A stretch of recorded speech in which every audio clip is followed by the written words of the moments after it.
بسم اللہ الرحمن الرحیم۔ عبداللہ بن عمر رضی اللہ عنہما نبی کریم صلی اللہ علیہ وآلہ وسلم سے روایت کرتے ہیں کہ آپ صلی اللہ علیہ وآلہ وسلم اپنی سواری کو سامنے عرض میں کر لیتے اور اس کی طرف منہ کر کے نماز پڑھتے تھے۔ عبید اللہ بن عمر نے نافع سے پوچھا کہ جب سواری اچھلنے کودنے لگتی تو اس وقت آپ کیا کیا کرتے تھے؟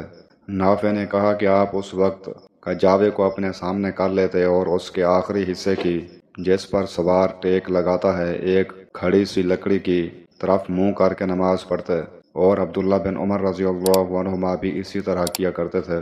صحیح بخاری حدیث نمبر 507۔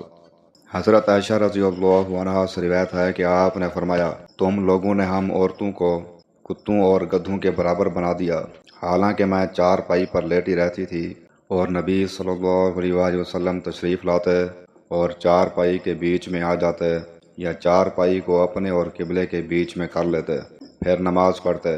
مجھے آپ کے سامنے پڑا رہنا برا معلوم ہوتا، اس لیے میں پائنیتی کی طرف سے کھسک کر لحاف سے باہر نکل جاتی۔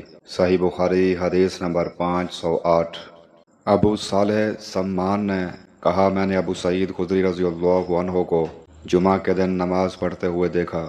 آپ کسی چیز کی طرف منہ کیے ہوئے لوگوں کے لیے اسے آڑ بنائے ہوئے تھے۔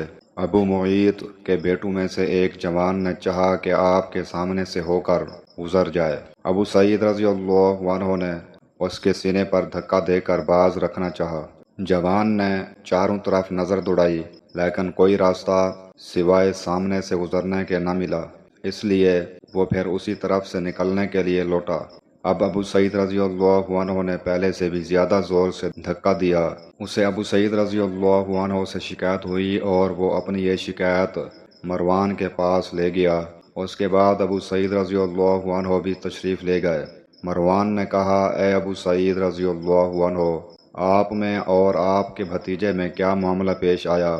آپ نے فرمایا کہ میں نے نبی کریم صلی اللہ علیہ وآلہ وسلم سے سنا ہے، آپ نے فرمایا تھا کہ جب کوئی شخص نماز کسی چیز کی طرف منہ کر کے پڑھے اور اس چیز کو آڑ بنا رہا ہو، پھر بھی اگر کوئی سامنے سے گزرے تو اسے روک دینا چاہیے، اگر اب بھی اسے اصرار ہو تو اس سے لڑنا چاہیے، کیونکہ وہ شیطان ہے۔ صحیح بخاری حدیث نمبر 509۔